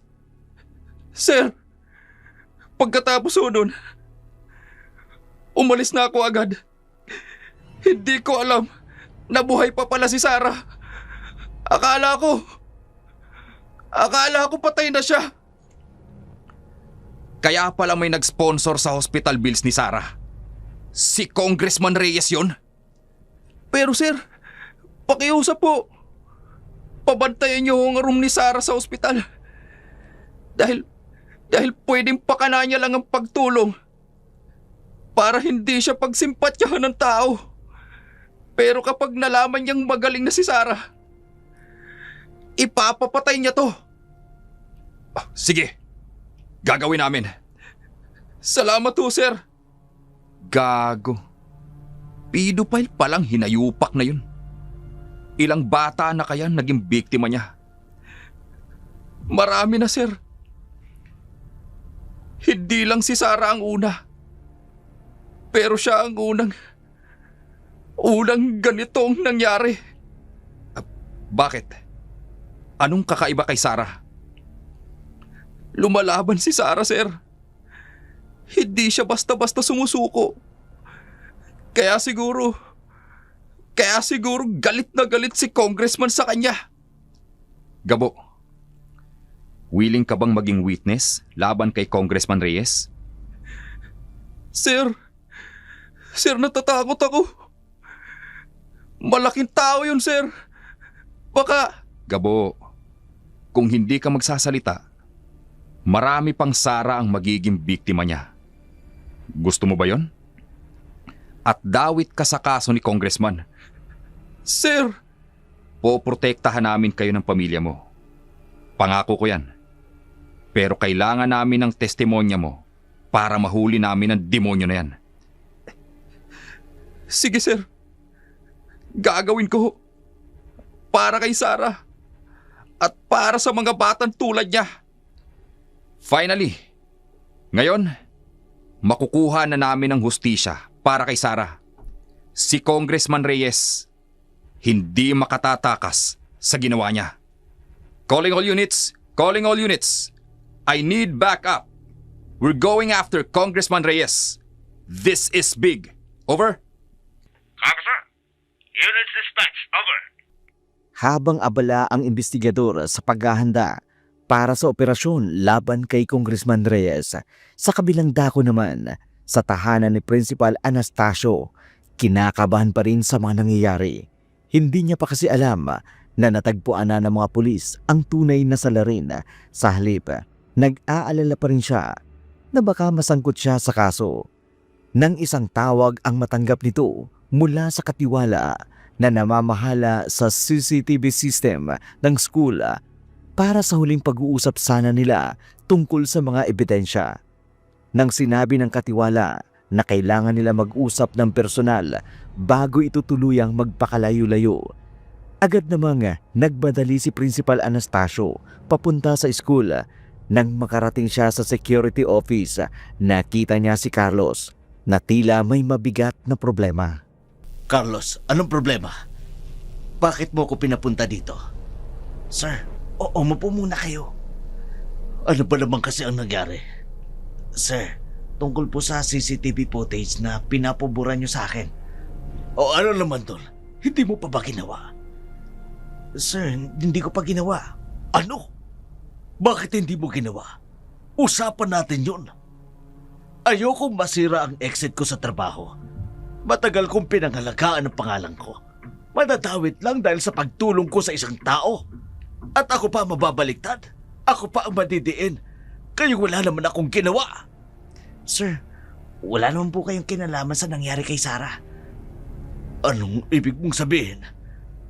Sir, nakuha na po ng mga pulis ang tunay na salarin. Sino? Sino ang nahuli nila? Si Congressman Reyes po, sir. Congressman Reyes? Paano mo nalaman? Sir, nakausap ko po kanina ang isang pulis na dumating dito. Inihingi po nila yung mga CCTV footage ng school. Pero, hindi na para sa inyo. Para kay Congressman Reyes po. Oh, ibig bang sabihin? Oo, sir. Hindi na dito sa school ang nangyaring krimen. Sa labas po talaga, sa tabi ng ilog. Carlos, bakit hindi mo sinabi sa akin yan? Sir, nung una po kasi, akala ko kasi involved kayo kaya natakot ako para sa inyo. Matagal yun ang pinagsisilbihan ng school na to. At ako rin po. Ayoko kasi kayong mapahamak. Kaya itinago mo ang mga kopya ng CCTV? Oo, sir. Kasi po, nung tiningnan ko yung mga CCTV sa araw na yun, wala naman pong masama sa ginagawa ninyo. Normal lang po ang mga kuha sa school at walang kakaiba. Kaya mo sinabi sa akin na may compromising footage. Sir, pasensya na ho. Takot lang po ako nung marinig ko pong may kaso si Sarah. Tsaka nakita ko kayo sa CCTV footage. May magkasama nga talaga kayo. Pero wala naman pong katuda-tuda. Tapos nung nakita ko pong kinakausap kayo ng nanay niya naisip ko baka... Carlos, salamat. Salamat sa ginawa mo. Sir, huwag na kayong mag-alala. Malinis na po ang record ninyo sa mga CCTV. Wala namang masamang makikita dun Hapon nakita kayong kausap ni Sarah sa isang sulok ng building. Kinagabihan, nakita ko kayo dun pero wala namang footage na nakausap kayo nung gabing yun ni Sarah nung mangyari ang insidente. Pero napatunayan naman yun sa chat message ni Miss Sarah, di ba? Na humingi siya ng tulong sa inyo. At sinabing nandun siya sa school sa oras na yon. At malinaw sa CCTV. Wala kayong footage na nagkita kayo ni Sarah nung gabi na yon. Ibig sabihin ligtas na ako. Oo, sir. At mukhang mahuhuli na rin ang tunay na salarin. Salamat. Hindi ko alam kung paano kita pasasalamatan. Sir, trabaho ko po ito. Ang protektahan kayo at ang school. Salamat talaga. Demonyong congressman na yun. Hindi ako pala mura pero napapamura ako dahil sa kademonyohan niya. Pero salamat sa Diyos dahil lumantad din ang totoo. Magaan pa rin ang exit ko sa serbisyo. Salamat po, Diyos ko. Salamat. Ligtas na kayo, sir. Salamat nga. Akala ko pa naman mabuting tao ang demonyo na yon. Maraming beses pa naman siyang nag-visit dito sa school para sa scholars program. Oo nga po, sir. Madalas po siyang pumupunta dito at lagi pong tinatanong kung sino-sino ang mga scholars natin. Kaya pala laging interesado siya sa mga lista ng scholars. Akala ko tutulong talaga siya. Mabuti na lang, sir, nahuli siya. Sana po, hindi na magkaroon ng ganong insidente. Tuwa naman ang naramdaman ng isang taong naghahangad na magretiro ng may malinis na pangalan dahil lumantad na ang tunay na salarin sa panggagahasa kay Sarah. Hawak na ng mga pulis ang tunay na salarin. Si Congressman Reyes ang matandang pedophile na naghahanap lagi ng mga batang estudyante. Ginagamit ang pera para lang masunod ang matinding pagnanasa. Samantala, sa bahay naman ni Sarina, masaya si Sarina at Leonard sa kanilang nalaman. Ngunit sa kabilugan ng buwan na yun, isang revelasyon na naman ang malalantad kay Sarina, ang tungkol sa lihim ng kanyang ina. Sarina, Leonard, tulungan niyo ako. Ma, bakit kayo aligaga? Hindi niyo na kailangang matakot dahil unti-unti nang nagiging maayos ang lahat. Mahuhuli na ang tunay na salarin sa panggagahasa sa kapatid ko. Hindi si principal at hindi rin si Gabo ang gumawa nun sa kanya, kundi isang congressman. Kaya pumanatag na kayo. Pero ako, may malaking problema. Anong ginawa niyo? Saka ko nasasabihin sa iyong lahat. Basta ginawa ko lamang ito para sa kapatid mo. Ginawa ko ang lahat para malantad ang totoo. Pero mali ang ginawa ko. Matagal ko nang tinalikuran ito, pero binalikan ko para mapadali ang paglutas sa kaso. Anong ginawa niyo? At saka, bakit may dala kayong mga kadena? Anong gagawin niyo dyan? Wala nang oras. Para ipaliwanag ko pa sa iyo, Sarina. Basta ikadena niyo ako. Leonard, tulungan mo si Sarina. Ikadena niyo ako, ang kamay at ang paa ko. Ito lang ang alam kong paraan para hindi ko kayo masaktan. Sige na, bilisan nyo na! Ma, kinakabahan ako sa Bilisan inyo. nyo na! Mamaya ko na ipapaliwanag sa inyo ang lahat! Leonard, tulungan mo ko. Bilisan ninyo! Oo, ate. O ikaw, Leonard, ikaw ang magkadena sa akin sa paa. Ikaw, Sarina, sa kamay. Bilisan nyo na!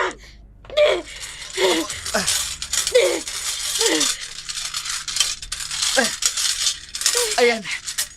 Naikadena ko na. Tapos na rin ako. Salamat. Salamat sa inyo. Ma, hindi namin alam kung bakit ka namin sinunod. Ano bang nangyayari? Anak, ano man ang matuklasan mo, huwag mo kong kasusuklaman. Huwag mo kong katatakutan. Ginawa ko lamang ito para sa kapatid mo. Pero sinisigurado ko, hindi kayo maapektuhan ni Sarah. Kung ano man ang mangyari, hindi man ako makabalik. Ingatan mo ang kapatid mo. Mahalin mo siya katulad ng pagmamahal ko sa'yo. Maging open kayo sa isa't isa. Hindi ko alam kung makababalik pa ako sa inyo. Anak, ito ang tunay nating lahi. Diyos ko!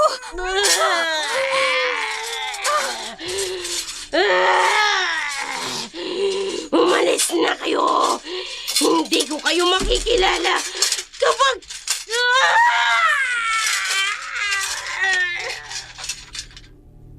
Sarina, lumayo na tayo.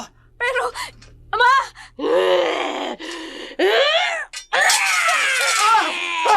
Naputol ang kadena!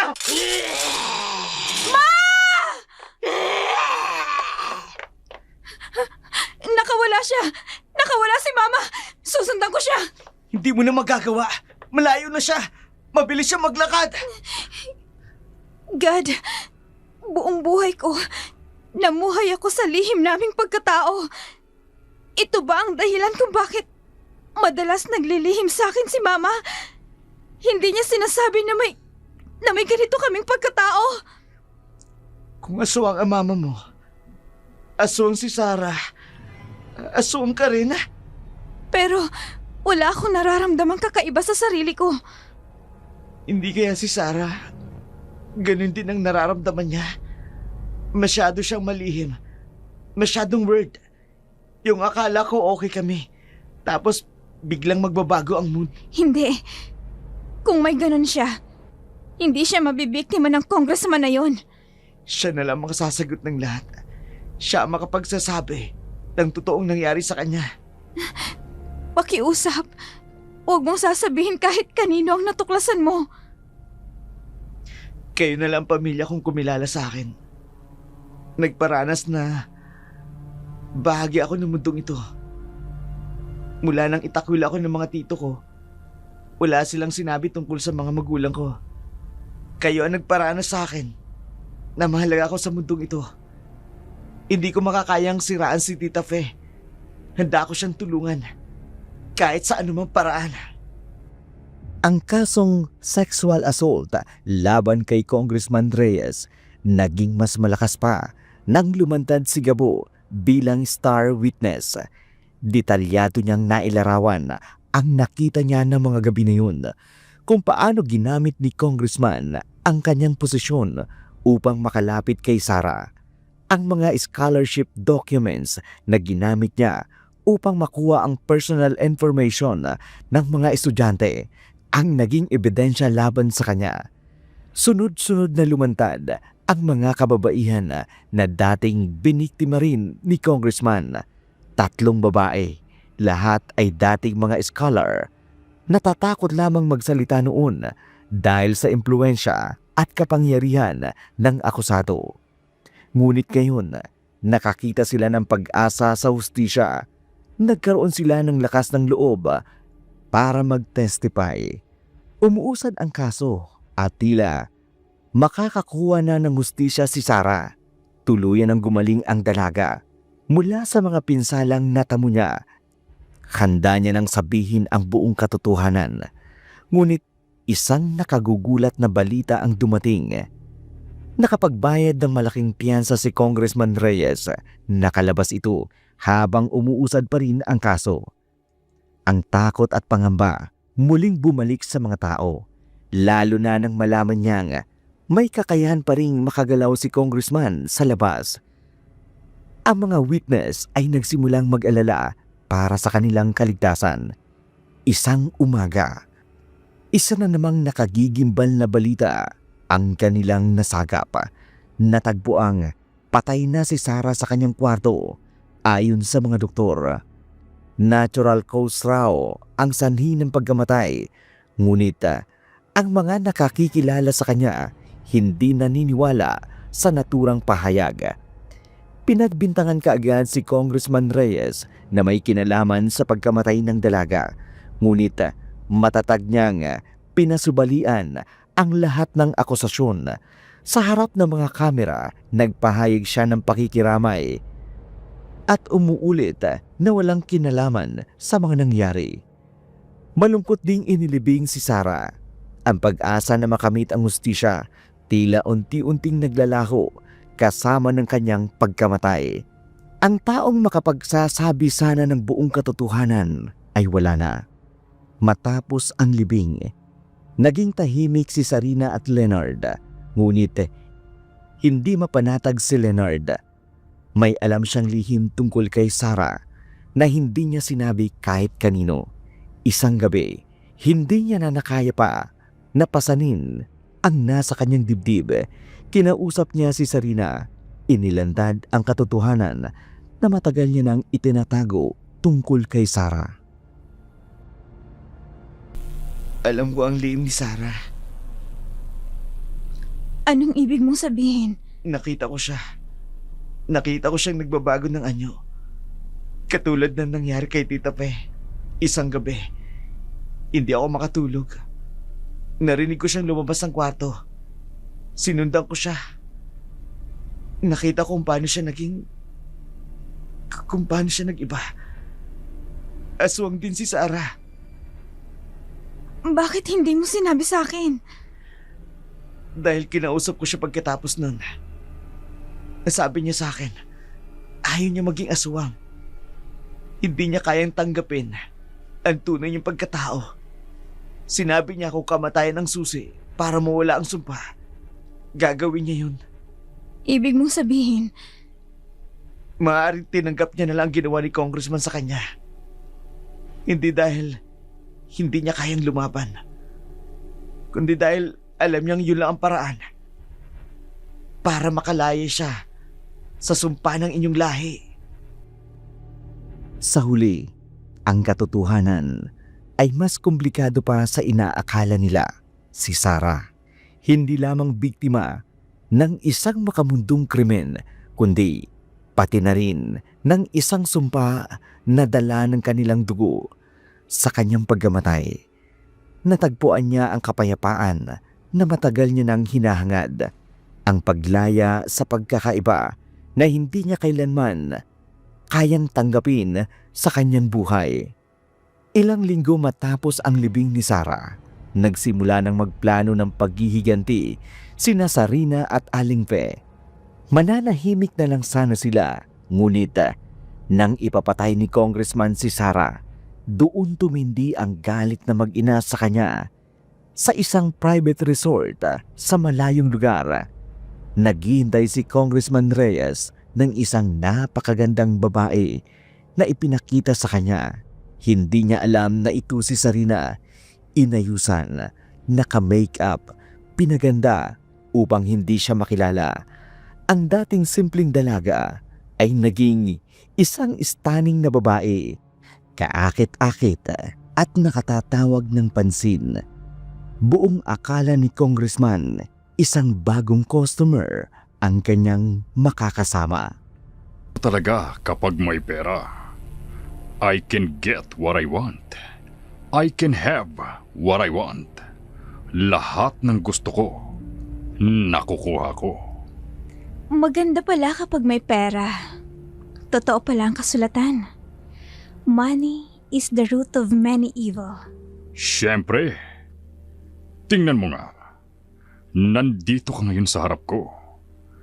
Kung magiging babait ka sa akin, anumang meron ako, mapapasayo. Pera, properties, influence, lahat yan makukuha mo. Hindi mo ako sasaktan. Hindi mo gagawin sa akin ang ginawa mo sa mga nauna mong babae. Para sa kagaya mong maganda? Oo. Basta't masunurin ka lang sa akin, hinding-hindi ko gagawin yun. Tsaka, isa pa, ikaw ang babaeng hindi karapat dapat saktan. Babaeng karapat dapat ingatan at mahalin. I like you na. Good girl. Halika nga rito. Lumapit ka sa akin. Ano pong gusto niyong gawin ko? Magaling ka talaga. Kagaya ni Sarah noon. Demonyo! Congressman, may mahalaga po kayo may sasabihin sa inyo. Mamaya na yan. Pagkatapos ng ligaya ko rito. At ito na ang huling ligayang mararanasan mo sa buhay mo. Importante yun, Congressman! Mamaya na sabi. Buisit ka. Nasa climax ako ngayon. Huwag mo akong iistorbohin. Sige na. Ituloy mo lang ginagawa mo. Oh, ang sarap. Ang talap-talap. Amoy sariwa ko.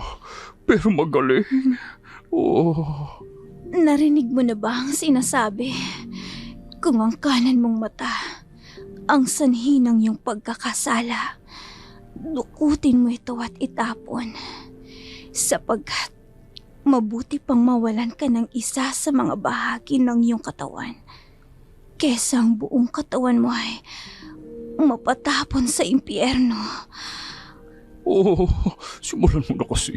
Huwag mo nang damihan pa yung mga seremonya. Oh. At kung ang kanan mong kamay ang sanhi ng iyong pagkakasala, putulin mo ito at itapon.